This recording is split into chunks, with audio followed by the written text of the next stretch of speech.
the Orion solar arrays to provide power to the batteries. That'll take about 12 minutes to deploy. We'll continue on to our first burn that is going to be performed by the upper stage. That's called the perigee raise maneuver. The core stage puts us in an orbit that's 16 nautical miles by 975 nautical mile orbit.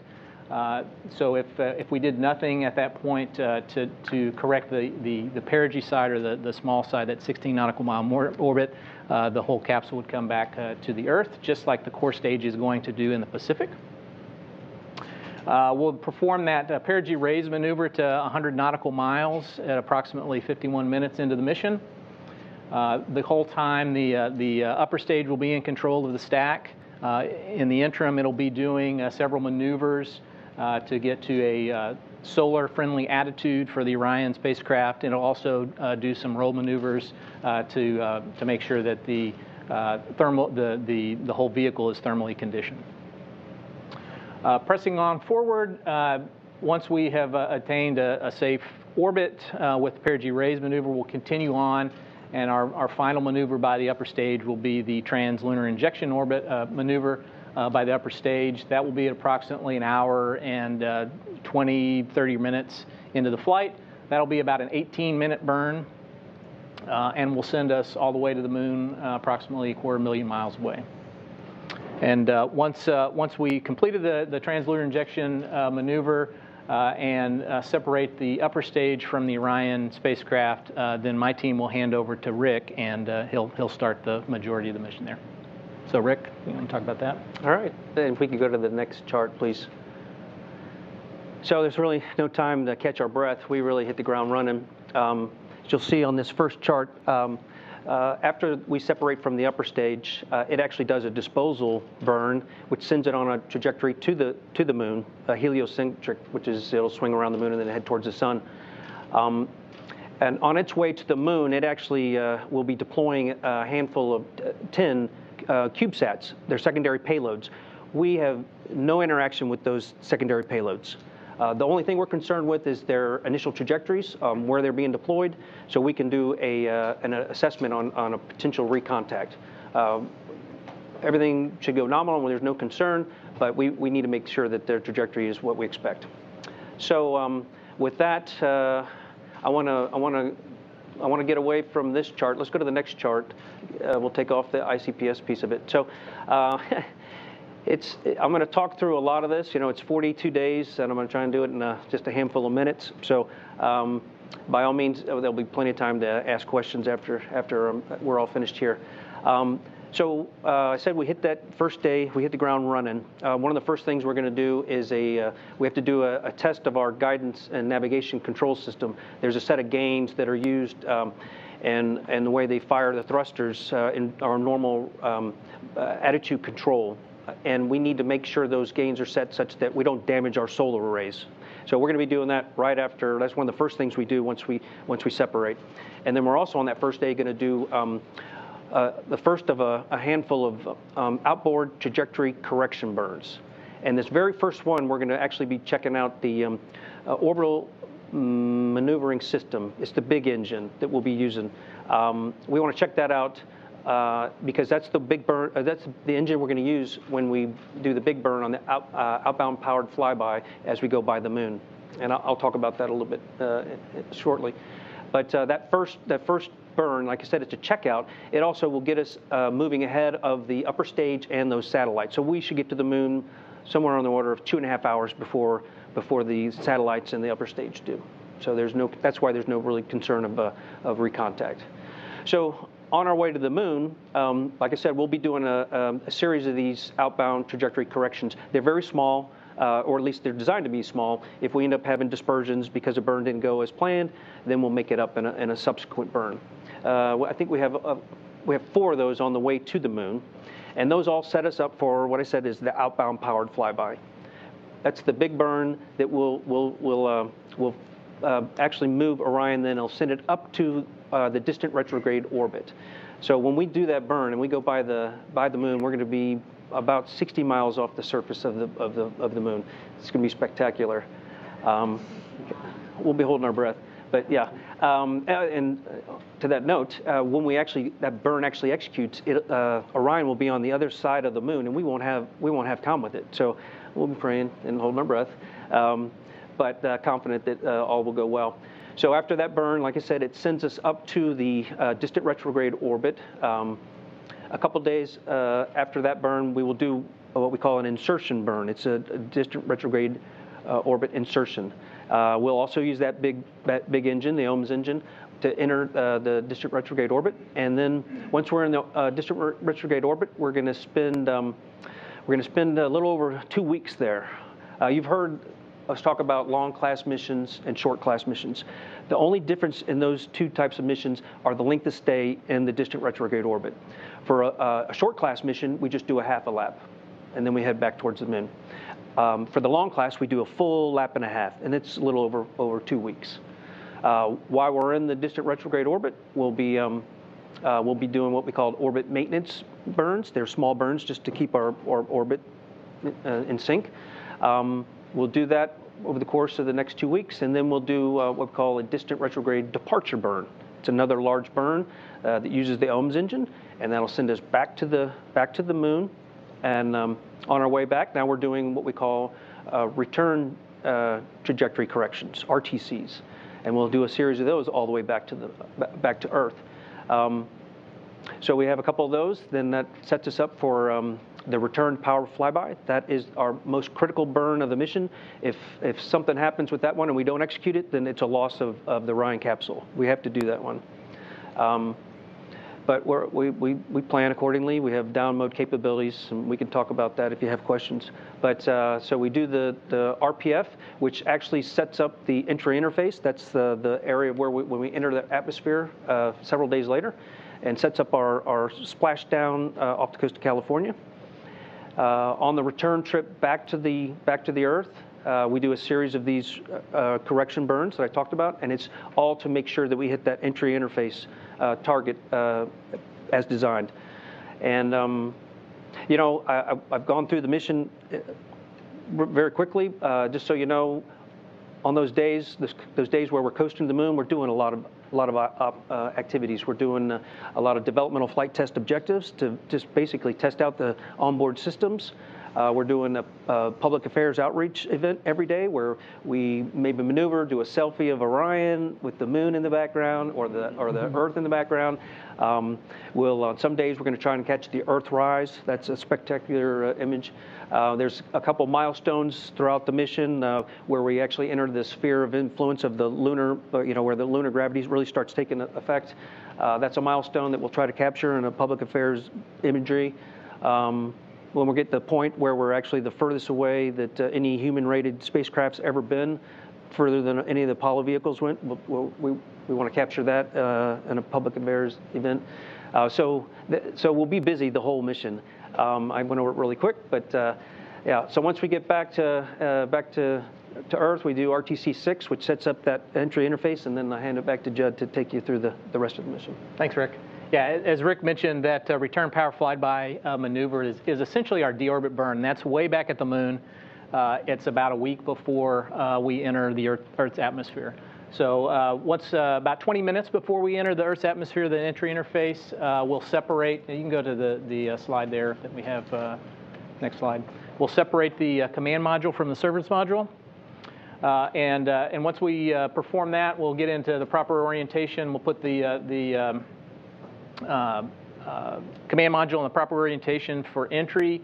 We'll do a little bit of a set burn after the command module and service module separation. That's to shallow out the angle that the command module is entering.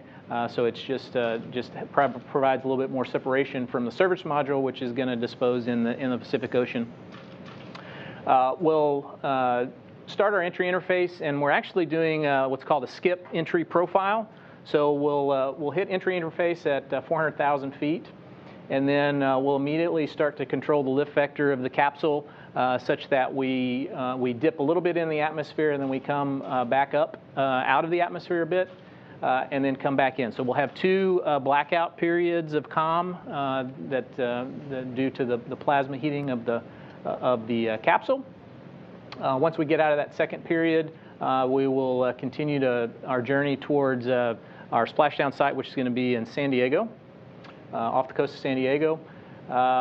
We have the four-bay cover jettison. Actually, I think the next slide is a little better picture to show you the sequence. Once we get a little further down into the atmosphere, about 35,000 feet, our four-bay cover jettisons that brings out the drogue chutes. And those drogue chutes deploy around 24,000 feet, followed by the mains at about 6,800 feet, and between 6,800 and 5,600 feet. And then we'll continue on down to 1,500 feet, where the Orion capsule will do a landing reorientation maneuver such that it'll roll the capsule so that we're going to hit the waves of the ocean at the proper angle. Let's see, and once we splash down, we'll leave the vehicle powered for about 2 hours, and we're going to do some testing there, thermal testing to make sure that we have adequate cooling for astronauts when we do eventually have them on board and are waiting to be picked up by the recovery crews. Then after that 2-hour period, we will power down the vehicle, and we'll hand over the vehicle to Melissa Jones and her team, the recovery team that's there on a Navy boat. So with that, Gary, I'll hand it back to you. Thank you, Judd. Thank you, Rick. A 42-day mission in 15 minutes. That was fantastic. Thanks for the detailed mission overview. Let's go over to Debbie Korth to talk about the Orion spacecraft. Okay. Good morning, and thank you guys for being here. It's great to see this room full of people and see all the excitement about this mission. Very exciting time for NASA. Very exciting time for Orion. Been working on this for a long time and really looking forward to where we're going to go on this mission just 24 days from now, headed back to the moon. So it's just amazing. So let's go to the next animation. We've got some graphic here to kind of explain the pieces of the Orion the Orion vehicle. It's made up of 3 main elements. Is there an animation that we can show? Yeah, let's see. There we go. Okay, thank you. Yeah. So made up of 3 main modules, the crew module, the launch abort system, and the service module. So you've heard the crew module also referred to as the command module. That's that silver capsule there in the center. The silver surfaces you see are our back shells. It's made of about 1,300 silica tiles, very similar to what we flew on the bottom of the shuttle during the shuttle days. And it's covered in some paint and some Ciox tape and aluminum tape to help with thermal protection. So that's kind of what you see there on the outside. On the bottom of the crew module, you'll see the heat shield that we've talked about being one of our primary test objectives on this flight. It's 16.5 feet in diameter, so it's the biggest heat shield we've ever built. It ablates some material away as we re-enter. The crew module also has its own small propulsion system. It's got several reaction control system jets that perform those type of maneuvers that Rick alluded to on the re-entry when we have to orient to the right orientation before landing. Parachutes, 11 total parachutes that you just saw pictures of that deploy in a very time sequence to slow the vehicle down from about 350 miles per hour down to less than 20 when we hit the water, which Reed will be happy that we're at that speed hitting the water. Pyrotechnics throughout the vehicle. We talk about jettisoning things like the launch abort system or the service module when we're done with it. We use these pyrotechnic devices that help make those vehicle separations. And then when you go inside the cabin, you've got your environmental control and life support systems, so everything that controls pressure, temperature, and humidity inside the volume. That crew module is designed to hold 4 crew members for 21 days, and so obviously on Artemis 1 we're flying uncrewed. This is our test flight, so expect to learn a whole lot about how all these systems work. Inside the vehicle also there's avionics systems, our guidance, navigation, and control, communication systems, which are a lot different than the GPS you probably used your map to get here today. It doesn't work outside of the distances we're going, so we're using a deep space network kind of system for our communications. And then several payloads that we're flying on this flight, several of which are in the crew seat location. So we won't be flying crew, we'll be flying some mannequins and some torsos that are simulated human tissue and organs that are looking at radiation protection, radiation environment, the acceleration of the vehicle, and how that affects the human body, because our goal is for the crewed flight on Artemis 2. For future crewed flights, won't be on this mission, but we'll be adding in a waste management system, a galley, and exercise equipment, all for crew health and comfort and safety during the mission. So we can go to the next slide. So this is the crew module and the service module located in our factory at the ONC. This is before we installed the launch abort system. Artemis 1, as you know, we're testing all these systems and capabilities, and this will be the kind of configuration of the vehicle that will be available mostly during the mission that we're talking. One of the main objectives you've heard is about the heat shield, and so the heat shield is the vehicle comes back at about 25,000 miles per hour, and we end up at temperatures of about 5,000 degrees Fahrenheit, which is about half the temperature of the surface of the sun. So we're talking about very high temperatures we're trying to protect for. We have a block design for this heat shield. It's made up of these Abcoat blocks that are adhered to a skin and a skeleton, and we'll be testing that as one of the main objectives. But of course, when you look at the spacecraft, we talked about some of the other objectives as well. You can see the solar arrays here folded up against the vehicle. We'll be doing what's called the modal survey of those solar arrays once they're deployed, and looking at how they respond to different jet firings, engine firings, to make sure they can handle the vibrations and the loads that they'll see throughout the mission profile. Checking out all of our guidance and navigation and control, and then obviously the parachute systems as we come back in. Okay, next slide. So next picture is the vehicle as it came into the vehicle, the vertical assembly building there at KSC. So it looks a lot different now. We've got the fairings around the crew module and service module, and we've got the launch abort system mounted on top. So the launch abort system, didn't talk about that previously. It's designed to pull the crew capsule away in case there is an emergency on either the launch pad or during the ascent phase. So it's made up of 3 solid rocket motors. The first is the abort motor, and that's what actually pulls the crew member away. Very powerful. It goes from 0 to 400 miles per hour in 2 seconds. So we're talking very quick, really trying to outrun an SLS that might be having an issue during launch. At the top of the last system is the attitude control motor, and that's what's used once it is separated from the hazardous event. It steers the crew module away and allows it to get to a safe location. And then finally the jettison motor, which would jettison the launch abort system from the crew module. So on Artemis 1, that jettison motor is the only active motor. We don't plan on using the other functions. This is a non-crew flight, so we didn't put those motors on the vehicle. But the jettison motor is the one that works every flight. So it's either, eventually you take the last off, whether you're in a nominal flight or in an emergency situation. Okay, I think we can, let's see. We can go to the next slide. So this is a picture of us rolling out to the pad for one of the wet dress rehearsals. Before we got to this point, every component, every system, every module on this spacecraft has been thoroughly tested. We've done over 48 engine tests between the aux engines and the main engine that we talked about to make sure we have a robust propulsion system. That parachute system that we showed, 25 different drop tests that we did, chunking capsules and lawn darts out the back of military aircraft, making sure that we can handle every parameter, things like chutes out or different wind conditions, wave conditions, looking at all of that through that test program. Literally thousands of hours of avionics and software testing in the laboratories here at JSC and at Denver, where our Lockheed Martin prime contractor is located. And then we took the entire spacecraft to a thermal vacuum chamber up at Glenn Research Center, the Armstrong Test Facility, and it spent over 47 days in that chamber, just really wringing it out, testing every aspect of the temperatures that we'll see, the vacuum, the pressures, acoustics, and so really have spent a lot of time testing this at the component and module level.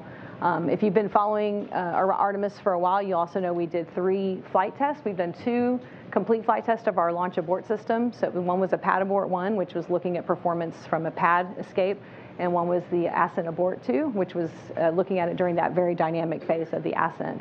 And then finally, we had our exploration flight test 1 that happened a few years ago that tested out most of the crew module systems. And obviously, we've added things today, and then we've also added our service module. Okay, I think we can go to the next slide. So here we are on the pad. This is the last picture we took before we rolled back into the VAB, and I just love this photo. It gives me chills to see this moon in the background, our destination sort of calling to us. Just a huge amount of collaboration, testing, and energy and effort that's gone into putting this together. We've had over I mean, I'd say 3,000 to 4,000 suppliers in every state of the United States. So really just a huge effort across our country. Also have a very strong partnership with our Europeans on the European service module. So I didn't talk a lot about the service module.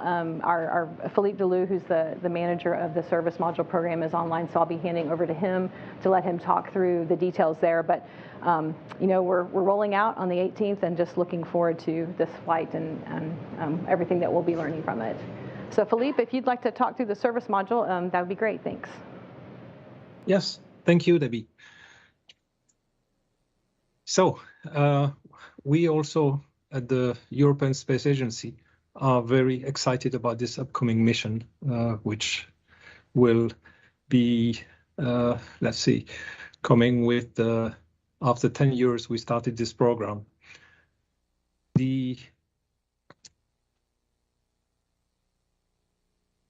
Sorry, I have a blank. Yes, so I would have loved to be in Johnson in person in order to take this media event, but I'm taking it here from the research center at the European Space Agency here in Holland in the mission room that our engineer will use here to support the mission.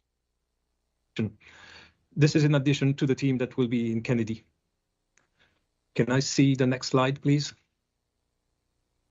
So as Debbie said, the service module is one part of the Orion vehicle, and we're extremely proud at ESA that NASA has trusted us and our industry to provide critical function to the Orion vehicle.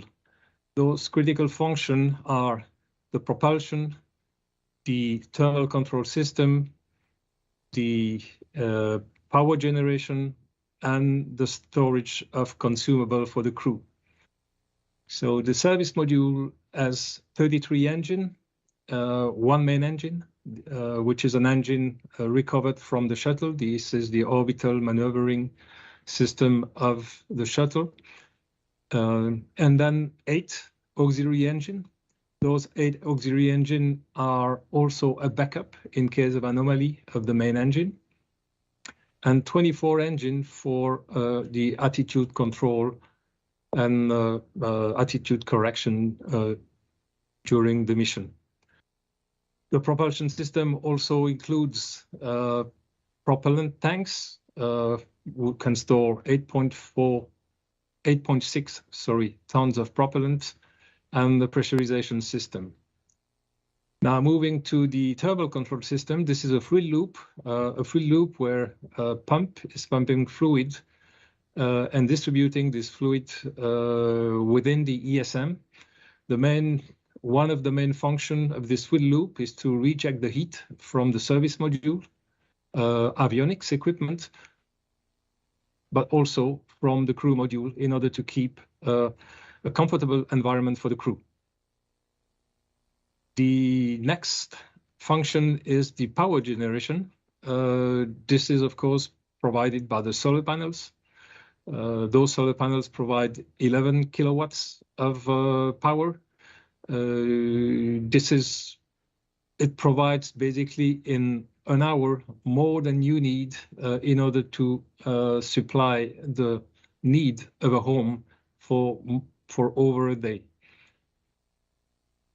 So in addition to the solar panel, there is a power conditioning system in order to condition the power and distribute it to the service module, but also to the crew module. And finally, the last system is the crew consumable. In the future version of the service module for the Artemis 2 mission plus, this will provide water, oxygen, and nitrogen.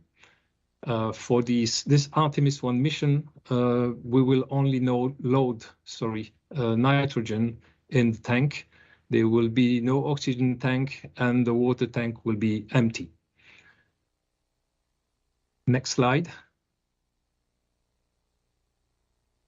So this is another picture than the one showed by Debbie. It's a bit earlier in the integration phase and Kennedy, so it was not already mounted on the spacecraft adapter, and the solar array were not there.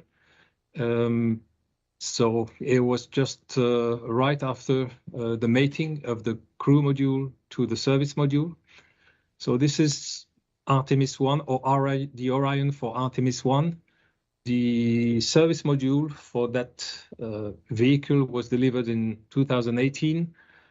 The service module for Artemis 2 has also been delivered and is now in Kennedy under integration. It's been delivered last year in 2021.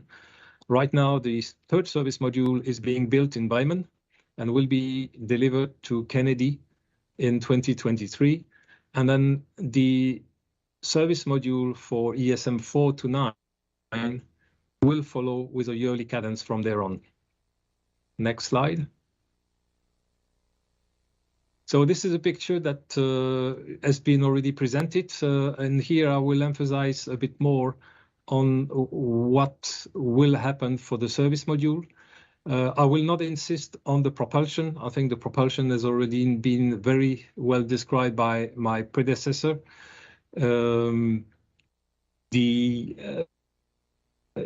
I presented 4 functions of the service module.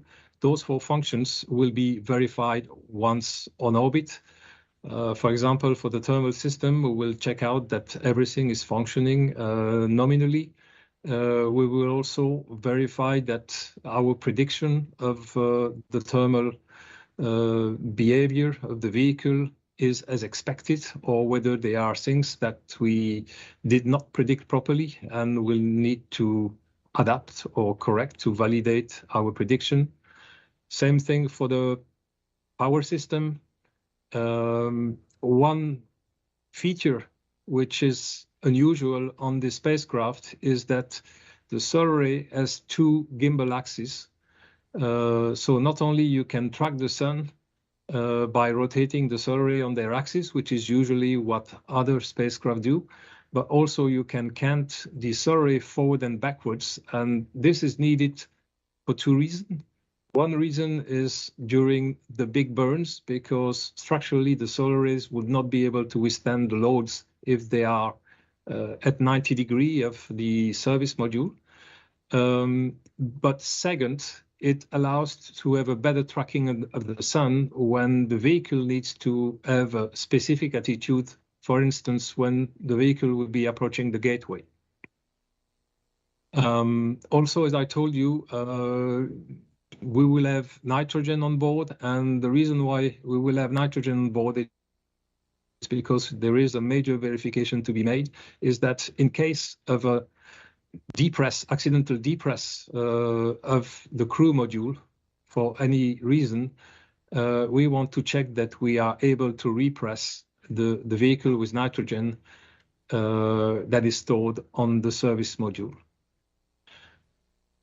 And yes, once we've completed the mission, the service module will separate and unfortunately will burn in re-entry in the atmosphere and will fall in small pieces of dust in the South Pacific Ocean.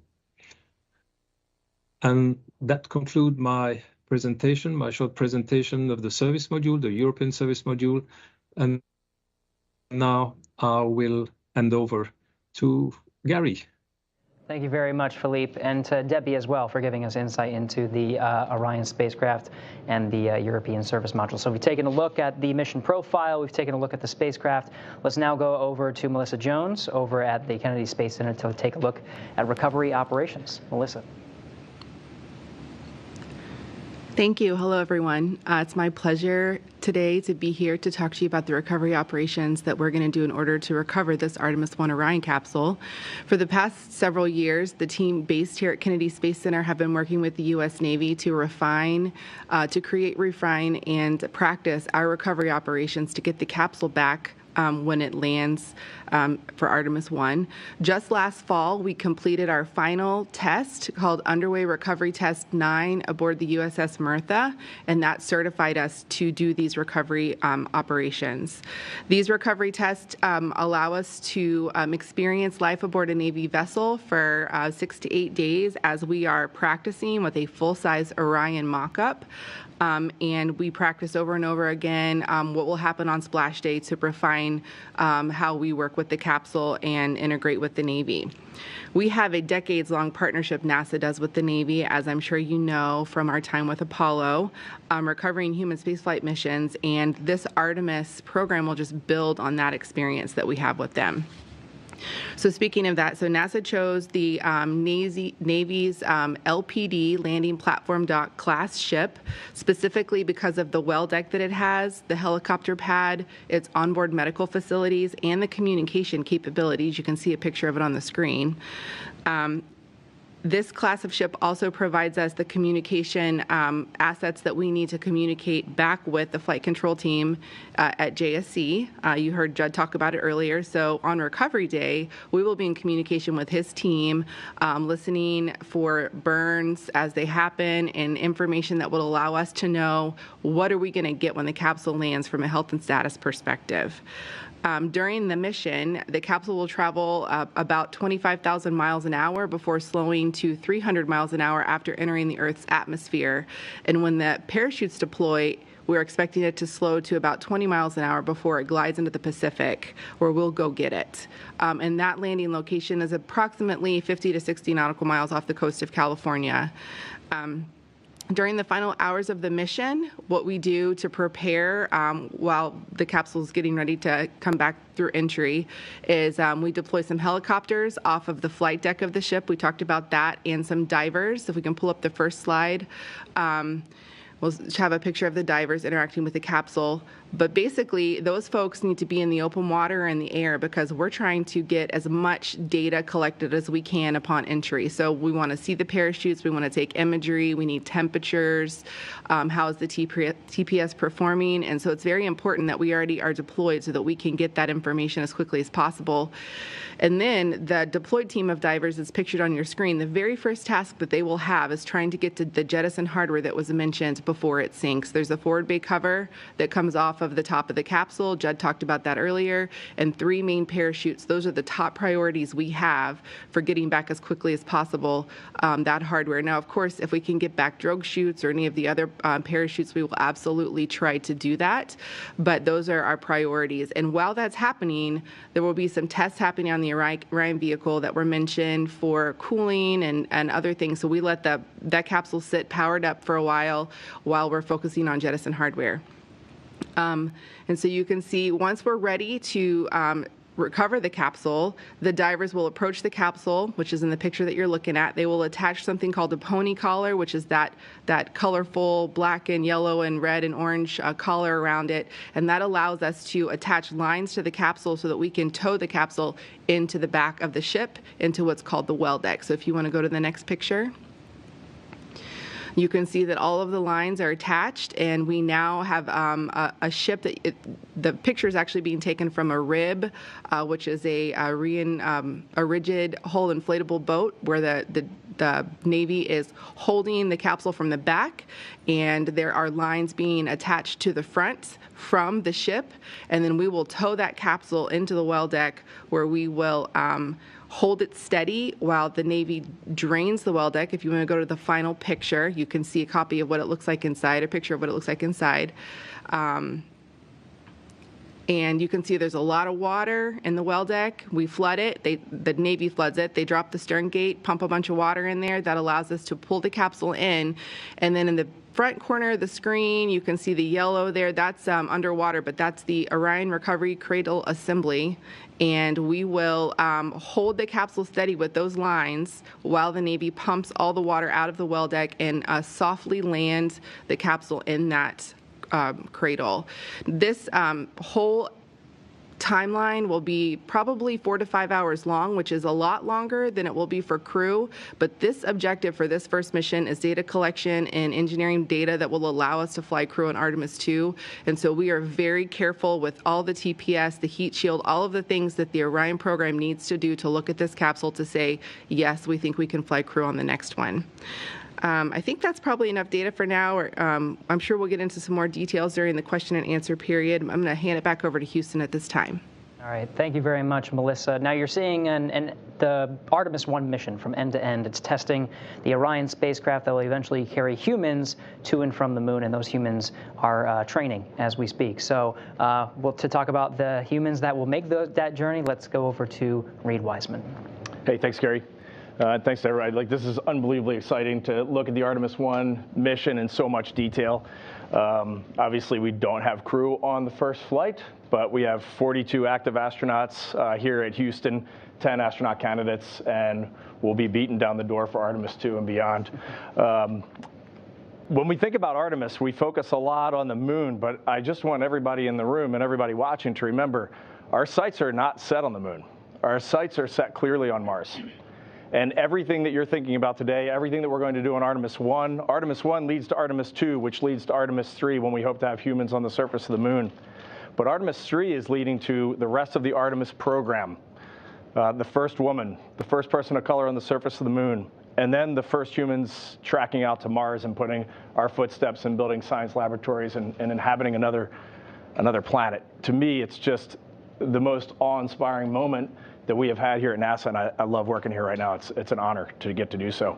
So what are our 42 active and 10 astronaut candidates doing right now to prepare for all of this? I have just a few very quick slides, far less detail than my NASA counterparts here and my European friends there, Philippe. But in order to land on the moon, in order to land on Mars, we're going to come down pretty much vertically. Whether it's SpaceX Option A, building their human lander for the moon that we will fly, or our other contractors that are coming online to take subsequent missions, we're almost certainly going to come down vertically. So we're spending a little time right now with the Army just to get familiar with landing vertically, landing in snow. What does it look like to be whited out like you would be on the surface of Mars or on the surface of the moon? And just a few hours in helicopters, but it is amazing how much you learn, how quickly you learn. And we are doing that not so that we're good at landing vertically, but so we understand the new and different risks when you don't have a runway that you're landing on. And you learn a lot very quickly. Next slide. We have been working off the planet for quite a while on this little tiny thing called the International Space Station. There's a great picture of Raja, who just came home on SpaceX Crew 3. He was the commander of that vehicle. Our crew is up there right now. Crew 4 with Chell and his crew, and they're conducting science day and night, 24/7, 365 days a year, and we've been doing this since the year 2000. And every day that I personally spent on the space station, I looked at it as walking on Mars. That is why we're up there. We're trying to make life better on Earth, and we're trying to expand humanity into our solar system. Next slide. This makes me jealous. One of my classmates, Kate Rubins, is somewhere in that photo. Two-time flyer to the space station, a microbiologist, and we have her out in a European training session just a few months ago called Pangea, where we're going out and looking at all lunar geology, how we would sample rocks, how we would get lunar samples, retain them, catalog them for the scientists on Earth. What we need to think about is a totally different way of thinking in a geologic timescale, and just thinking the way a geologist would think on the surface of the moon and onward to Mars. So we're doing that training. We also train a lot in Iceland. It is a very good analog to the lunar surface. Next slide. Some of you this afternoon will go over to our virtual reality laboratory, and virtual reality is just paying enormous dividends right now. So we expect the next human landing on the moon to be at the South Pole.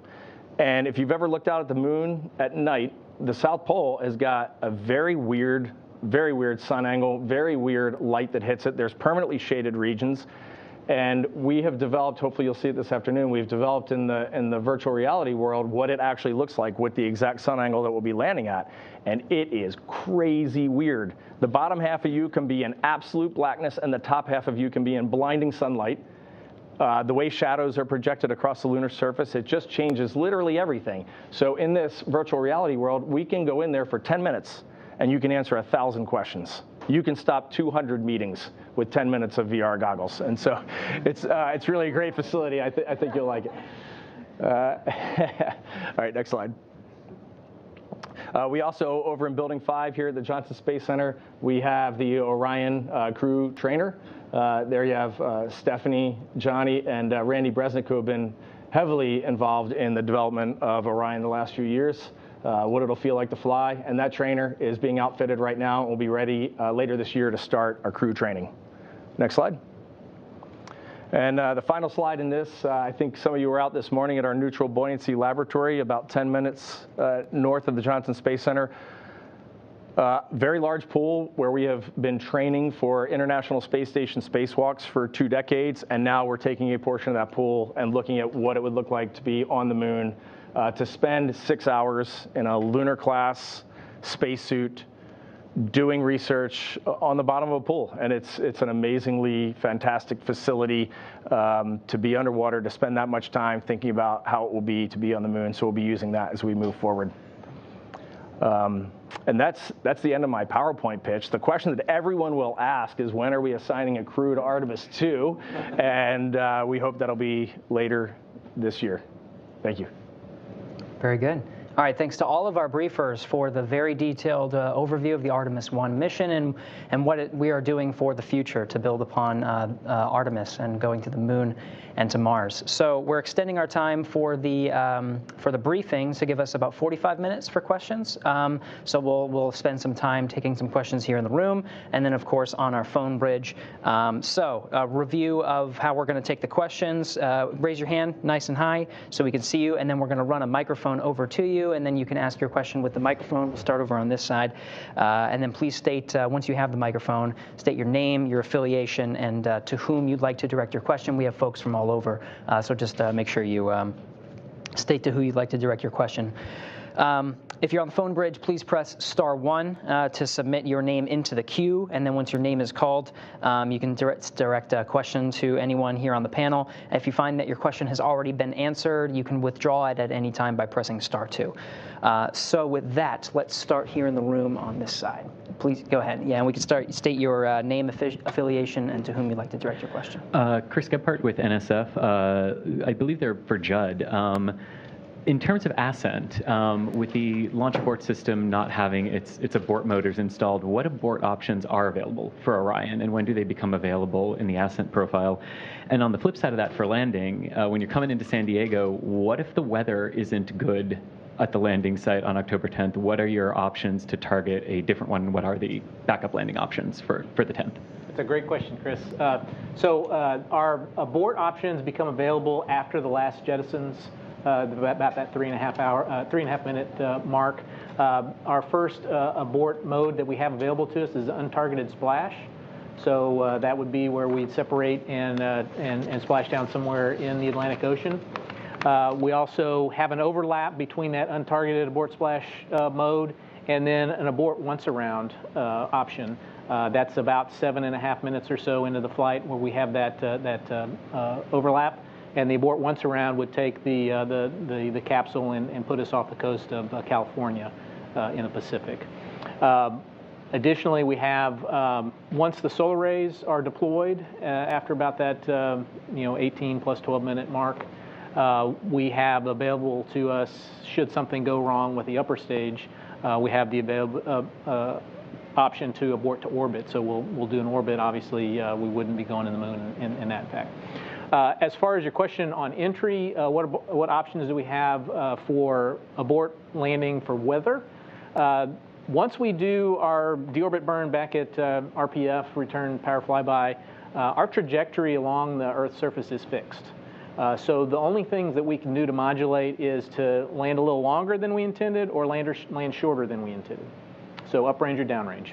And so we have several sites within 1,200 nautical miles of San Diego that we'll be looking at to make sure we can, and we're 90% confident that we'll be able to find one that will fit all the conditions that we need to splash down. Melissa didn't mention this, but 3 days out before splashdown, her recovery team is going to be halfway between that 1,200 nautical mile and San Diego. And so once we have a better idea what the weather's going to be like, we'll either send the recovery forces inland, or if the weather's bad inland, then they'll proceed outland. Okay, yeah. Hi, is this working now? All right. Hi, my name is John Moan. I'm a correspondent for Newsy. And again, apologies for the redundancy here. Once we get all the data from this unmanned mission, what's a refined timeline for when human beings are going to be going back to the moon? You want to answer that? Or? Yeah, So after Artemis 1, the next step will be Artemis 2, which is planned for 2024. So that'll be our crewed mission. We'll take all the data from this flight. The Artemis 2, you saw pictures of the European service module for Artemis 2 has already been delivered. The crew module and the launch abort systems are already well on way of being fabricated down at Kennedy as well. So we talked mostly about Artemis 1 today, but those vehicles are already rapidly being built. Plan to hand those over to our ground support friends in mid-2024 and launch by the end of 24 for crew. As far as Artemis 3, targets in 2025, so we're trying to do annual missions after that. It's kind of outside the scope of this briefing because there's a lot of other components that have to feed into that. But in terms of the Orion vehicle and the launch system, those are both targeted to be ready by then. Mark Carreau with Aviation Week and Space Technology, and my question is for Rick LeBrode. How will this mission inform Mission Control and the team to prepare for the crewed flights, either 2 and 3? I guess what I'm saying is, what will you guys be focused on to make sure that you've got the bases covered for when you have a crew? That's a good question. Excuse me. So right now, all the performance data that we have of the vehicle is test data that Debbie talked about. We supported all those tests, but it's all either test data or models. Theory.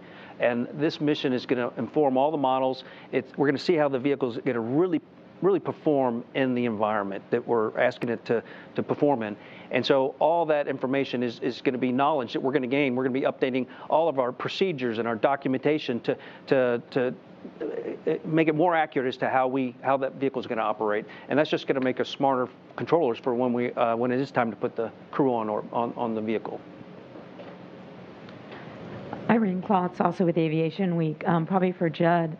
After the perigee raise maneuver, how long before the TLI burn might there be to have Orion stay in Earth orbit if there's some issue? And also, what's the battery life on Orion before the solar arrays need to be deployed? Great questions, Irene. Let's see. So first question on perigee raise maneuver, how long can Orion stay on board orbit if there was if there was a problem? So if there's a problem with the upper stage, Orion still has the OMS engine available to it, so we can circularize, we can raise its perigee if we need to on its own, so we can perform an orbital insertion. Although in that case, we're likely not going to the moon. Does that answer your question? No, if there's the upper Can you stage. pass the mic down? Thank you. If the upper stage is available, but some other issue comes up where you're not burning according to your nominal timeline, is there an option to delay the TLI burn? That's a great. Okay, I understand your question now. No, there's no option. So the upper stage is pretty much a fire and forget vehicle. If it doesn't perform the perigee raise maneuver, or if it doesn't perform the TLI maneuver, Orion does not have the commodities to get to the moon by itself. So it has to be put on that TLI burn by the upper stage, and it has to be at the times that we prescribed. Your second question about the batteries, how long do the Orion batteries last before the solar rays? They can last about 45 to 50 minutes, or a little bit in that hour time range, just enough to get to the abort once around should that be needed. Hi, Robert Perlman with Collect Space. One for Rick and one for Reed. Rick, realizing there's no crew on board, how is the flight team going to be referring to the vehicle when it's in orbit over the loops? Does it have a call sign, or is it Orion, Artemis 1? And for Reed, are there members of the astronaut corps who are assigned to specific technical roles for Artemis 1, supporting either as a Cape Crusader or on reentry or in mission control? Mine's easy. It is Orion. We'll refer to it as Orion. Mine is more complicated. Many of these people you know well. Stan Love will be working in mission control. He'll be following along as if we had a capsule communicator on console. So Stan will be looking from mission control perspective. Randy Brezick has been following Orion on our technical side with the Orion program for the last few years. So he'll be looking at the technical aspects of the mission. Joe Acaba is our VIT chief, so he will be down at Kennedy Space Center looking at all of our processes leading up to the pad, and then also on return. And then I will also be at Kennedy for launch, looking at where will we be putting family, where will we be in launch control the day that crew is on board the vehicle, and I'll be there with our flight ops director, Norm Knight, as we do that. That's the small scale, but also understanding that this Artemis 1 mission gets everybody fired up. So there is a large press element. So you will see astronauts all over with the administrator. We'll be doing a lot of interviews, especially I know this afternoon, a lot of folks will be touring you around as you're going through Johnson Space Center. So we'll be all over the place, but for the technical roles, those are really the folks we have assigned. One quick follow-up. So I said Orion, which that's what we'll call it, but we do have the crew module and the service module, and a lot of the systems are like there's a prop system on both modules. So we would then refer to it at the crew module or service module level. Thank you. Tarek Malik with Space.com. I believe I have one for Reed and maybe one for Melissa. Reed, with some systems like the waste management, et cetera, not flying on Orion, I'm really curious what the experience you're looking for the astronaut corps to get from the sensors that are going to be on board the mannequins, et cetera, in the spacecraft. How germane and how accurate can you get a picture of what that experience is going to be like? And for Melissa, on recovery, with an extended retrieval time for the testing, what's the target recovery for an actual crew that you're going to want to aim for? Thanks.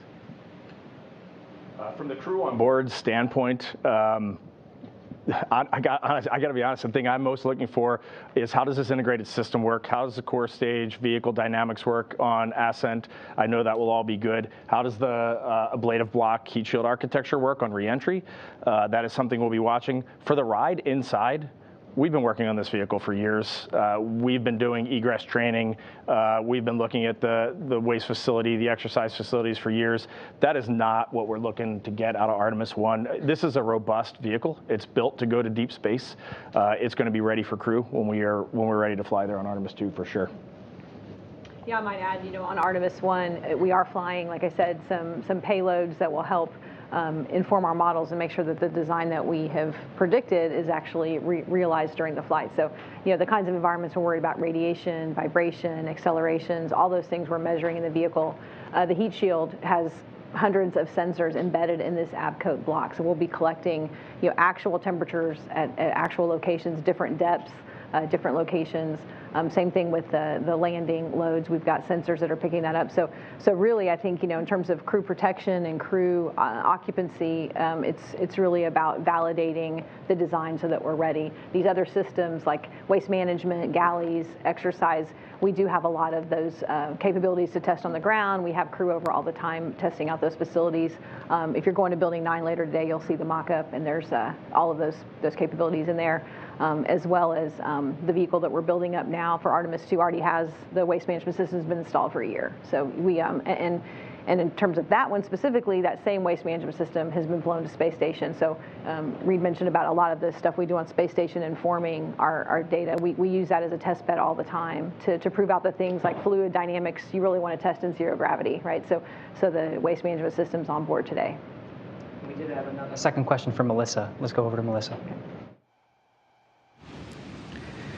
Hi, that was a great question. So our requirements for getting crew to medbay is 2 hours. I will tell you that our estimates think that we can beat that pretty significantly. We think we're looking at about 80 minutes. I will tell you that, however, the capsule that you saw in the picture that we showed you does not have an interior, and the trainer that we're using to refine those egress procedures with the DoD and timing is almost finished. It's actually going through final stages of verification and validation. So as soon as Artemis 1 one is over, the very first underway test we will embark on with the Navy will have that new capsule that has a hatch and seats in it, and we'll start refining how quickly we can get to the capsule, open the hatch, get the crew out, and get them to medbay on the ship. So estimate is 80 minutes at this time, but we think that we can beat that and refine those procedures. Excellent. Let's go back in the room. Gina Sinceri, ABC News. I think this is for you, Rick. If you launch at 8:33 a.m., it's a 42-day mission. If your launch slips in that window, how does the mission duration change and why? Okay. Actually, the mission duration doesn't change at all. It'll force our team to do a lot of replanning. But for the most part, the mission is identical. That's the beautiful thing about allowing for a 2-hour launch window. It gives us flexibility for the launch teams to successfully launch, and we can still execute the same mission. The primary burns may slide on the order of minutes, but pretty much the mission will be the exact same. And I'll add on to that. So the reason it's the same duration is every launch day we're targeting the same point in space for TLI, translunar injection. And so when we move through that window, we're just changing the angle at which the rocket is approaching that TLI. And actually that TLI is moving westwardly throughout that window. So we're changing the angle at which we're approaching. And at risk of getting way out over my skis, so we're gonna roll here. We have 3 launch attempts, right? We've got the 29th, I think the 2nd and the 5th. But I think this is a really important point. We're flying this vehicle as a test flight. We do not know everything. We've modeled everything. We've evaluated everything. We've tested everything we can test on the ground. But it's a whole different ballgame when you roll to the pad and you go to get off of that pad. So there's a very solid chance we roll, we go for the 29th, and we don't make the 29th. And there's a chance we don't make the 2nd or the 5th. And in that case, then we're going to roll back to the VAB, we're going to reset a few systems, and we're going to go back out. That next set of 3 launch attempts, we do go to the shorter class 22, I think, day mission. So just keep in mind, there's a lot of unknowns still out there. So yeah, so just to make sure it's clear. So the 29th, the 2nd, and the 5th are all long class. They're going to all be 40-plus day missions. But if we roll back and then we go into the next launch period, then we start off. It's generally the first part of the launch window, which is several weeks, is a short class, and then we transition to a long class. Go ahead. Hi, was this? Okay. Bill Harwood, CBS News. I just want to follow up on those last ones. We've all been told the 29th, 2nd, and 5th. Charlie Blackwell Thompson said last week, or earlier this week, if you roll out on the 18th, she said you get 2 attempts. Explain what's going on there. I don't understand the flight termination system, battery install. When does that clock, that 20-day clock, if it is a 20-day clock, when does the 20-day clock start ticking? And if you roll out on the 18th, what's your last opportunity to fly? In other words, do you really get all 3 of those opportunities or not? And a second question I'm squeezing in.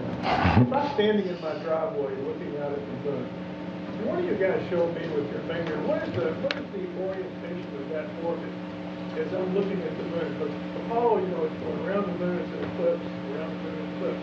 What is Orion doing in that distance from me? Or as I look at the moon from Earth, try to visualize that in the eclipse of your Sorry for too long. That's good. That's a great question. I'll take the first one. If the briefers can reiterate the question, we actually didn't capture that for TV, okay. So just a quick reiteration and then answer it. Thank you. The first question that Bill had was, what is the actual constraint on the flight termination system, and where does the 20 days that Charlie Blackwell Thompson talked about come from, and where does the clock start? So the clock starts during their processing in the VAB.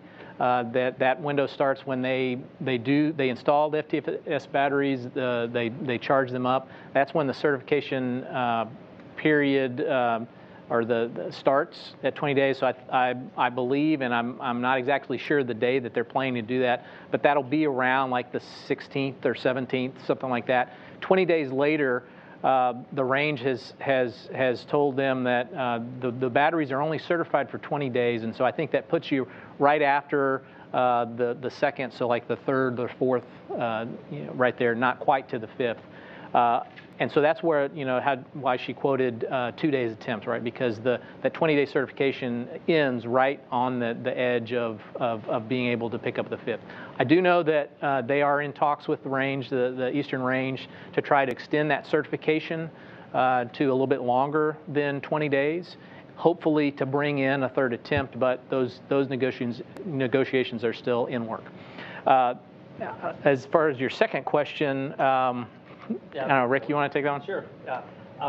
So your reference from standing on Earth, watching it, is very similar to what the Apollo trajectories looked like, in that it's in the Earth-Moon plane. So as we fly by the Moon and do that outbound powered flyby, we'll be on the backside, and we'll lose comm with it, and then it just goes up, and we'll stay in that plane, and it's doing a big orbit around there. So when we do that big orbit, that first 6 days, we're going to have a loss of comm for on the order of 3 hours, because the Moon is blocking the pathway to the Earth.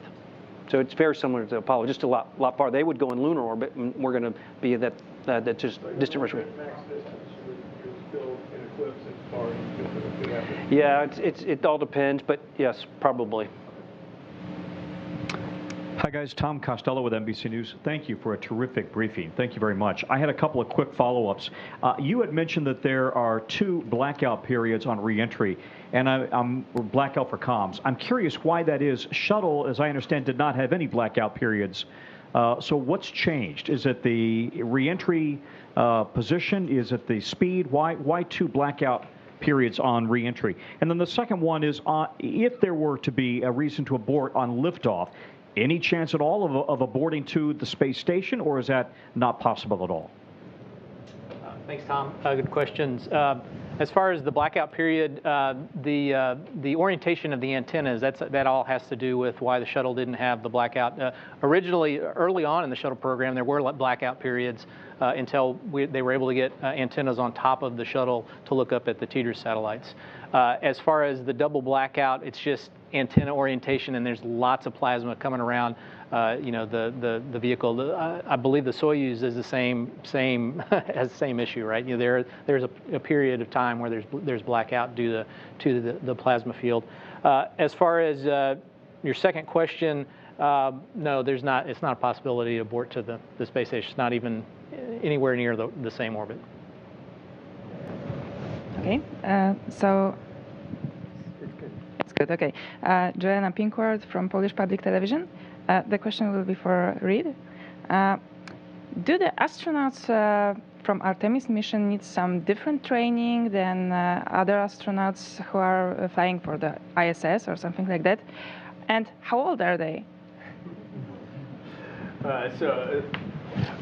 The way I look at it is, right now we have 42 active NASA astronauts here. Artemis is an international program, and we'll be flying colleagues from around Earth on this vehicle as we move forward. Right now, every one of our astronauts is eligible for an Artemis mission. So if you get assigned to a space station mission, you go into a space station training track. If you're assigned to an Artemis mission down the road, you'll go into a very specific Artemis training track. While we're not assigned to those missions, I personally want our astronauts to be as well-rounded as possible. Even though you may not walk on the moon, studying geology in Pangea helps you when you're on the space station looking down at our Earth, looking at the geologic processes that you get to see for 6 months or a year when you're looking down.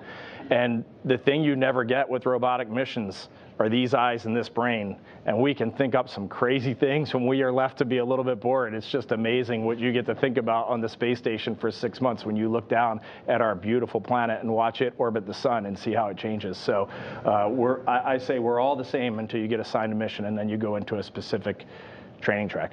And for age, we have anywhere from late 20s all the way up to mid 60s. And as long as you are healthy, there is a tiny bit of medical testing on us. As long as you are healthy, then we're going to load you in a rocket and shoot you off the planet. And walk on the moon. And walk on the moon, and then onto Mars. Okay, I will remember it. Good morning. Jeff Faust of Space News. Artemis 1's flying the distant retrograde orbit, which is not an orbit that you're planning to use for future Artemis missions. I wonder if you can talk about some of the benefits and trade-offs of flying DRO versus the near rectilinear halo orbit that you're going to be using for Artemis 3 and beyond. And also the difference between the short and the long class missions. Are there mission objectives that you would be able to achieve with a long class mission that you would not be able to achieve with a short class mission because of less time in the DRO? I'll take a shot at that one. So I'm very focused on the Artemis 1 mission, so I don't have a lot of knowledge about the other Artemis missions. But I think the knowledge we'll gain from getting to the moon and getting back, how we're going to build trajectories and burn plans to do that, and that's exactly what we're going to use once we get to the moon in order to get into these specific orbits around the moon. So Artemis 1, albeit it's very different from as you alluded to, we'll still gain all the knowledge for how this vehicle is going to operate as far as the burn plans and targeting these special burns that put us in these different orbits once we get to the moon. For your second question regarding the difference between the short class and long class, actually we will be able to accomplish all of our mission objectives on a short class mission. They'll be closer together, but we will be able to accomplish all of them, even on a 26 to 28 day mission. The challenges we have to deal with is we have thermal constraints where we can go out of attitude to do some of these activities, but once you go out of attitude, you're limited to 3 hours, and then once you come back into attitude, you have to be tail to sun for 10 hours to get the thermal recovery before you go off and do another one. So to plan all these activities, these events, to ensure that we can meet all the objectives, it's a very tightly choreographed timeline to ensure that we meet all the thermal constraints. But we've built timelines for the short class missions, and we can meet all our objectives. And on the distant retrograde orbit, because of the Moon-Earth gravity interaction with that orbit, we can stay in it. It's very stable. It takes very little prop to actually stay in that orbit. So that's one of the advantages of being there. We can get a very long mission, really wring out the systems. Whether it's a short class or long class, it's going to be quite a bit longer than the first crewed flight, which is targeted 10 to 12 days, something like that. So we're getting this very long orbit. We can really wring out the systems without a whole lot of prop load just to stay there as part of it. And then looking forward for the NRHO for Artemis 2 and beyond, the advantage of that orbit is that it's always facing the Earth, right? So you have something that's always facing the Earth, and it'll allow several different types of vehicle, whether it be Orion or the lander, to rendezvous with the gateway and then go to the moon surface.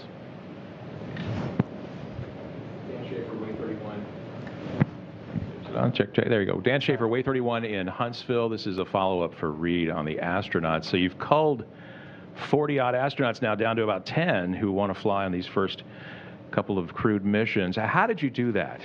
Oh, we have definitely not done that. So we have 42 active astronauts, and then earlier this year, some of you folks were here, we announced our latest class of astronaut candidates with 10 Americans from across our country, all walks of life, to join our Corps, and they're in their initial training right now. When they graduate in about 18 months, then they'll come into the 42 active astronauts with us. Right now, we are we have not made any flight assignments. We have not necked down who is going to do what missions at this point in time. We want to watch Artemis 1, and then we want to make the right smart decision when we assign 2, and then eventually 3 and beyond. Thank you so much. Roseanne Aragon with KPRC. Thank you so much for making time for us. I have 2 questions. The first is for Reed. We know the Apollo generation is watching, and this means so much to them. What is your message to those who worked on the Apollo program and how their expertise contributed to what you're working on today? What I would say to them is thank you. That Apollo generation landed humans on the moon at a period where I truly look back and think it was impossible. And then that technology, the very Johnson Space Center that we're sitting at right now, is a legacy of the Apollo era. But I don't think about that when I think about Apollo. When I think about Apollo, I think about every kid that watched that landing and wanted to work in mission control, that wanted to be an astronaut, that wanted to be a doctor, that wanted to be a school teacher. Like, the impact of what Apollo did was not putting Neil Armstrong and Buzz Aldrin on the moon. It was changing the way we look at STEM completely. There is nothing that motivates someone more than doing. And that is what Apollo did, and that is what Artemis is going to do. We are going out there, and we are going to do this. And that way, you really energize everyone. My second question is more of a technical question. I see a lot of big mission objectives here, testing the guidance and navigation control, seeing how the orbital maneuvering system does, making sure you nail the return power flyby. What is your margin of error, especially considering some of these things have never been done to this capacity at all? What's your margin of error, and what does success look like if not all of your objectives is met? Okay, well, the margin of error is small, but those trajectory correction maneuvers that I'm talking about, they're what are going to ensure that when we fly by the moon, we're at the right altitude and we don't run into it. And I talked about the burns. We assign a criticality to them. So a non-critical burn is one, if we didn't execute it, no harm, no foul, we can pick it up, we can make it up later. Then we have mandatory burns, where if you don't execute that burn, then you lose a mission objective. A good example would be the outbound powered flyby. So if we didn't do that, then we wouldn't be able to get up to the DRO and do the DRO mission. We'll still safely bring the Orion back, but we won't be able to accomplish all of our mission objectives. And then the last category is the critical burn. That's the return powered flyby, and that's the one, if we don't execute it, then it's a loss of the vehicle. So the margin of error is small, but we have opportunity to make sure that we make all the right corrections to make sure that we target our outbound powered flyby and our return powered flyby. So confident that we'll be able to execute the trajectories as necessary to, as long as the vehicle performs the way it's designed, we're going to get the mission accomplished. And I would add to that, I mean, this is a test flight. So we're also finding where the margins are, right? We're finding where the conservatism in the analysis that we've been previously done. And so in many respects, we're continuing to learn, right? And so we'll find where those margins are. Right. Hi, I'm Cooper Heim with Singularity and Everyday Astronaut. Apollo had Hasselblad as the camera on the moon. And I'm curious to know, does Artemis have a camera? Actually, Artemis has a lot of cameras. Debbie probably could talk better to the internal ones, but on each of the solar array wings, we have a GoPro that's wireless, has a wireless link to the crew module, and we'll be taking imagery a lot throughout the entire mission, and we'll be transferring that imagery from the GoPro camera down to the. We have camera controllers internal to see them, and then we'll be bringing those down to the Earth. But there's internal cameras also that I don't know the make of those. Do you know? Yeah, I don't know the make. There are several cameras inside the crew module, and actually there's a technology demonstration payload being flown called Callisto. You can read about if you haven't already. It's a collaboration with Alexa. And actually, so you'll have a camera on board. You'll be seeing, from the vantage point of a crew member sitting in a seat. And actually, participants can interact with that. If you have Alexa at home, you can ask questions. Where's Artemis today? Where's Orion today? What's happening on the mission today? So there are various camera views, both externally. Some of that's imagery you want to capture for post-flight analysis. Did things perform the way we want, or did that solar array deploy and lock into place? So definitely, the cameras external help us during the mission if we start seeing data that looks like an anomaly. But then a whole bunch of video inside too as well for just see what's going on. Is that the same for whenever they go down to the moon? Will that be mostly GoPro? Will that be a red? Will that? Yeah, good question. Those are Artemis 3 related, so I wouldn't be able to get to the answer today. I'm sure Gary can get you some information on what's happening on those. Mm-hmm. I might sneak a cell phone. They're pretty good cameras. Yeah. Thank you. Sure. Over here, Daniel Alfonso from The Independent. A lot of people ask questions about numbers and mathematics and specifics, and I want to talk about the human aspect. This is the very first time that we see an African-American, a woman getting into the moon. Diana Trujillo from Colombia being the flight director. Astronauts from Ecuador origin, from Salvador, from Puerto Rico. How important was for NASA to send that message out there? That this was like driving into diversity and inclusion, all of you guys. that will be absolutely a priority. I mean, it's something we think about every day. And so, you know, this mission to me, professionally, I'm very excited and proud, but I also personally, I have 3 kids, 2 of which are daughters. And so when I talk to them about we're going to send a woman to the moon, they can't even understand what there hasn't been one. Like, it's like, so they grow up in an environment where things are just so much more diverse and inclusive. So absolutely, to me, from a professional, but also from a very personal standpoint, I think it's a huge, huge deal that we've made this a very big focus of this mission for both women and people of color. Yeah. Absolutely. That's our job at NASA, is to do the things that are difficult and to do the things that are right and to motivate our base, which is our youth. And right now, our country is a diverse and extremely rich country, and we want our astronaut corps to look, we want every kid in America to look at our poster and say, oh, I see myself in that. I grew up poor, or I grew up in this state, or I grew up with this type of family. I can do that someday. And it's really important for all of us to stand together as we go and do this. And the neatest part about getting to work at the Johnson Space Center and at NASA as a whole is the team you work with. Every day when you get to work, the stories you can tell, the flight director class that we just hired that's truly from all over our country and the world, it is an amazingly rich place to work. And it's reflected every year. It's the best government agency to work in, and there's a reason for that, because we're a bit progressive and we really love what we do. All right, I'm going to go to the phone for a second. They've been very patient, so I just want to give them an opportunity as well. Marvin Marshall with the Nighttime News Space Report. Go ahead. Hi, my name is Marvin Marshall from the Nighttime News Space Report. I appreciate you guys having us out here today. My question kind of banks on the camera question there. You know, I was wondering, how much public engagement will there be to mean the live streaming from orbit?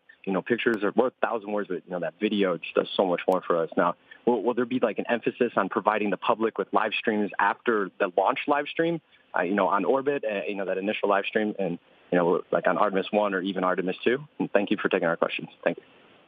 Okay, I'll try to answer that if I heard it correctly, and if I didn't, you can ask again when I'm finished. But yes, throughout the mission, we will be having live stream imagery coming down, but it's in competition with all the data that we need to get down as well.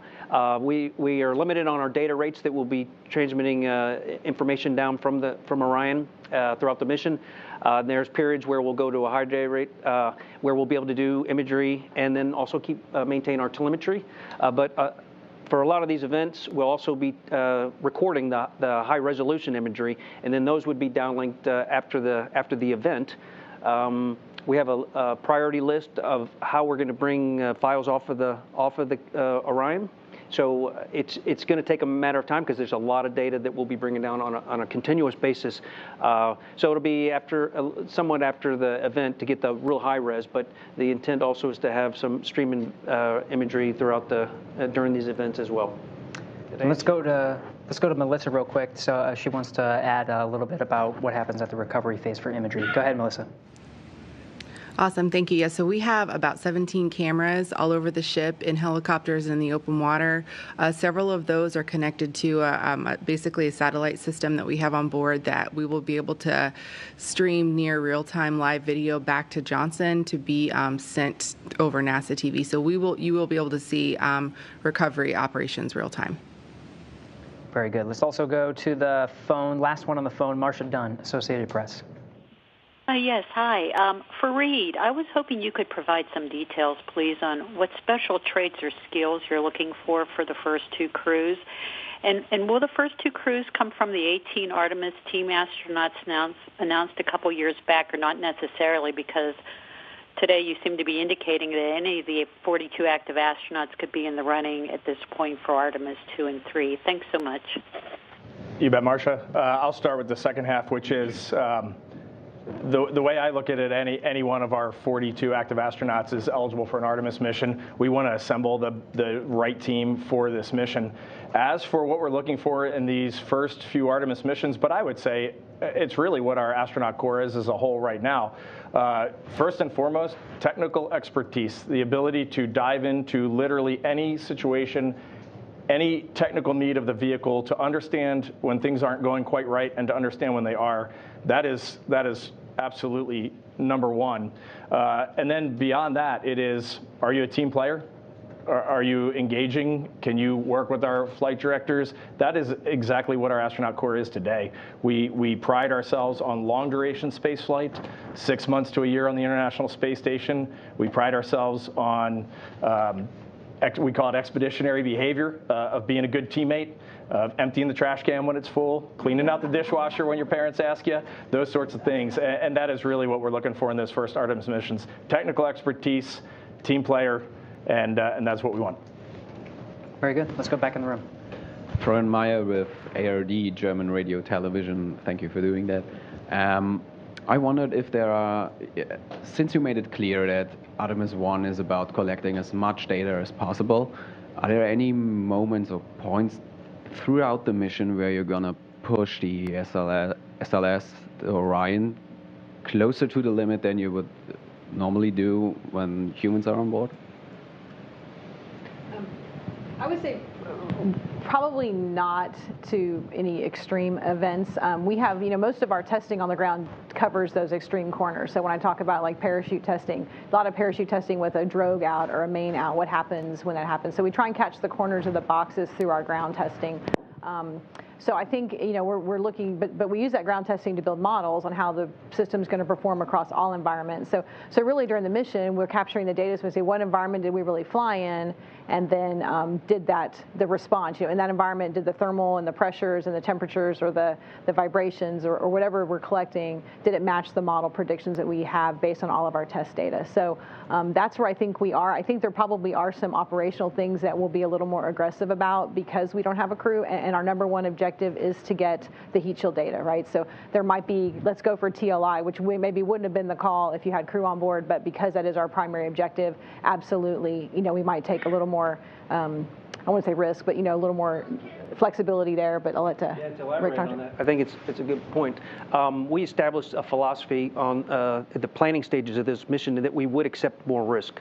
So during the LEO phase, the low Earth orbit phase, before we do that translunar injection, if Orion sustained a failure that it rendered it zero fault tolerant to being able to safely recover and retrieve the capsule, we're going to lean forward and we're going to press and we're going to execute the translunar injection just so we can achieve the number one mission objective, that getting that heat shield data. While we get that, we'll also be able to pick up most of the other ones as well. We'll be able to operate the vehicle in space. We'll be able to, Melissa and her team will be able to get on site and recover it. Because what we'll do is we'll burn the translunar injection and then we'll select an early return trajectory to bring Orion back quickly. We won't make it to the moon. We may do a lunar flyby depending on the nature of the failure, but that is so we can get that number one priority objective and then safely get the vehicle back. And then on the SLS side, we don't have automatic aborts. So we'll have automatic aborts that for the crewed vehicle. So they're all manual aborts at this point. So we're leaning forward in that aspect for the SLS as well. And I guess one other item, Melissa may want to jump in. After the reentry and splashdown, she mentioned that they have up to 2 hours from a requirement standpoint to get the capsule in. Obviously, think we're going to beat that. But I think on Artemis 1, we are leaving it in the water for 2 hours. We're doing a thermal soak back. We want to understand what is that thermal environment inside the capsule when we finally have crew in there on Artemis 2. Did we predict correctly? Because they're going to be in suits. How long can they stay in suits and stay cooled? So in a case like that, we are pushing beyond what we expect on the mission just to collect the data again to validate the design. Yeah, let's go ahead. Hey, thanks. Joey Roulette with Reuters. If I remember correctly, there's going to be 2 mannequins that are female and 2 that are male on Artemis 1. And I guess this is for Debbie or Reed. Is there a difference between how astronauts respond to radiation on the capsule, and if so, how, and what changes will you make to either the spacecraft environment or the spacesuit, if depending on the results? So I think, and I'm not fully up to speed on all the payloads, but there is one full mannequin called Munikin Campos. It was a naming contest that happened several months ago. And then there's these 2 called Phantoms, which are just torsos. One's going to be wearing a radiation protection vest, and one is not, so kind of comparative. Radiation does affect women obviously differently than men. I don't know if there's something else from the crew standpoint you want to mention, but we're collecting the data to understand, did the protection of the vehicle provide what we expected? So we used to have I won't call them draconian, but maybe I said the word, some radiation limits that were definitely different for men and different for women. And we have worked very hard through our agency, and we've gotten some outstanding leadership at headquarters right now, and we have equalized all radiation limits. It does not matter whether you're a man, whether you're a woman, it is the exact same. And our end goal is, you know, the United States of America is half men, half women. Well, space should be at least that. And so if we cannot make these spacecraft equitable and we can't fly any type of person on them, then we need to look at our systems and reevaluate. So from where we stand, there's absolutely no difference. All right, last question. Yeah, Scott Johnson with Spaceflight Insider. I think the rollout is about 13 days away, and then hopefully we have a launch in about 24 days. Are there currently any issues being worked on the vehicle and the VAB that would affect either of those 2 dates? I can speak from a Orion perspective. The answer is no. We are ready to go. The vehicle's powered down. I think today we're closing the hatches in a couple of days to prepare for rollout. When it gets out to the pad, the hatches are opened again for some other late load items. But from an Orion standpoint, we have some minor what they call non-conformances when we process the vehicle at Kennedy. But it's things like touching up little paint or things here. So nothing right now on our list that's holding us up. We just completed our JSC Center Director pre-FRR pre-flight readiness review yesterday and successfully passed that. So we're good to go. I can't speak for the rocket. I don't know if you guys have more. I'm not aware of any issues on the rocket that they're working at this time. And we'll go to Melissa to talk recovery ops. Hey, I was just going to comment on the question. I am here at Kennedy. I do share a wall with Cliff, who is the one who's getting us ready to roll out. I could tell you that we, at this time, are not working any showstoppers. I can't give you any technical details on any of the nonconformance we have, but we're looking pretty good right now for holding both of those dates. Excellent. All right, that'll wrap up our time for questions. Thank you all for submitting your questions in to our briefers, for taking the time to do a detailed brief of the Artemis 1 mission. You can follow more about the mission on nasa.gov/Artemis-1. All these charts that you saw during today's briefing will be available online, so we can point you in the direction if you're interested in those. Thanks again for joining us. That'll wrap up today's briefing.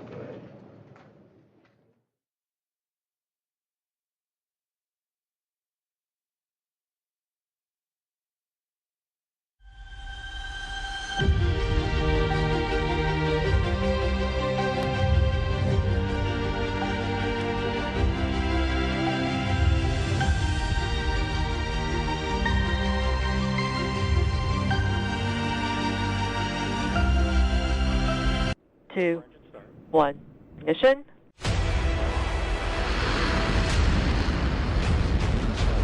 And liftoff. Copy, 1 Alpha. Full position downrange. Trajectory nominal.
Between 1968 and 1972, America launched 9 human missions to the moon, 6 of which successfully touched down, allowing 12 men to walk on the lunar surface. NASA's next chapter of lunar exploration, called Artemis, has the task of not just going to the moon to create a long-term human presence on and around it, but also to prepare for ever more complex human missions to Mars. In short, everything we must be able to do here, we must first do here. So, what will an Artemis mission look like? Everything is designed and tested with our most important element in mind, the astronauts. This is their deep space, human-rated spacecraft called Orion, built in 3 parts. The crew module, where up to 4 astronauts will live and work throughout the flight. The service module, with life support systems for the crew and its own engine and fuel reserves. And a launch abort system, with engines capable of pulling the crew module to safety during launch should anything go wrong. To accomplish the task of launching our crew and heavy payloads, NASA is building the Space Launch System, comprising of a cargo hold, an exploration upper stage, a massive core stage, and 2 extended solid rocket boosters. Altogether, this is the world's most powerful rocket, and it exceeds the legendary Saturn V of the Apollo era in numerous ways. Sitting on the launch pad, the entire rocket, fully fueled, weighs just over 6 million pounds, 5.2 million of which is just the fuel. Once ignited, there is no stopping what comes next. All 4 RS-25 engines and the 2 solid rocket boosters come to life, thundering our crew upwards. 2 minutes after ignition, the solid rocket boosters are spent and released. 8 minutes after launch, the core stage is depleted and separated. The upper stage fires briefly, placing Orion into a parking orbit around the Earth. Here, the crew reconfigure the spacecraft and check systems to confirm everything is ready for deep space travel. With a go from mission control, the crew reignite the exploration upper stage engines to leave Earth entirely. The exact timing of this maneuver is critical to reach a speed that can escape Earth's gravitational pull, but also put Orion on a course that will intersect the moon days later. Once this burn is complete, the upper stage of the SLS is jettisoned and the crew aboard Orion coast for several days toward all that awaits them at the moon. Approaching the moon, we see the fundamental differences between Artemis and Apollo. Instead of requiring Orion to serve as an expendable lunar command module or to carry a constrained lunar lander, the Artemis missions will take advantage of a different approach: pre-staging. Everything needed for lunar missions will be positioned in advance by commercial and international partners. This includes rovers, science experiments, and human-rated systems on the surface. But it also includes a dedicated lunar station in orbit around the moon called Gateway. Here at this station, we can pre-stage a robust lunar lander and establish a strong communications relay. Designed with open standards, the Gateway can be expanded as new missions and partnerships develop, allowing multiple human missions on the moon at the same time and enabling ongoing science to be conducted even between human missions. The Gateway is also capable of adjusting its orbit to allow access to every part of the moon, something the Apollo missions could not do. But the real key in this approach is placing Gateway in a unique halo orbit to perfect the maneuvers needed for Mars missions. And with the growing list of commercial and international opportunities, Gateway is the ideal hub between Earth and all that lies beyond. Returning to our crew as they approach Gateway, the Orion must match the elliptical orbit of the station in order to successfully dock. Once on board, pre-selected crew members transfer to the lunar lander, while those assigned to Gateway remain on station. The lunar lander system itself is built for 3 unique steps: descending from the halo orbit of Gateway down to a low lunar orbit, descending from low lunar orbit to the surface, and once the lunar mission is complete, launching from the surface of the moon and ascending all the way back to the orbiting Gateway.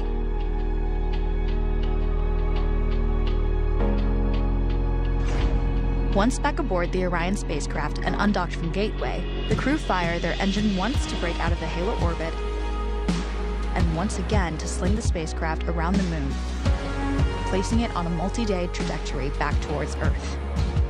As they near the end of this journey, the service module is released, and the crew module is oriented heat shield first.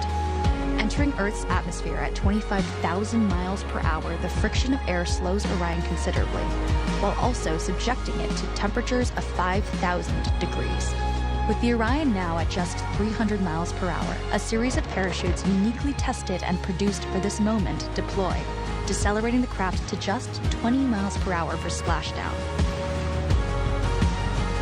With each successful mission, Artemis ushers in the next wave of men and women to explore our moon and prove that together we are ready to go beyond.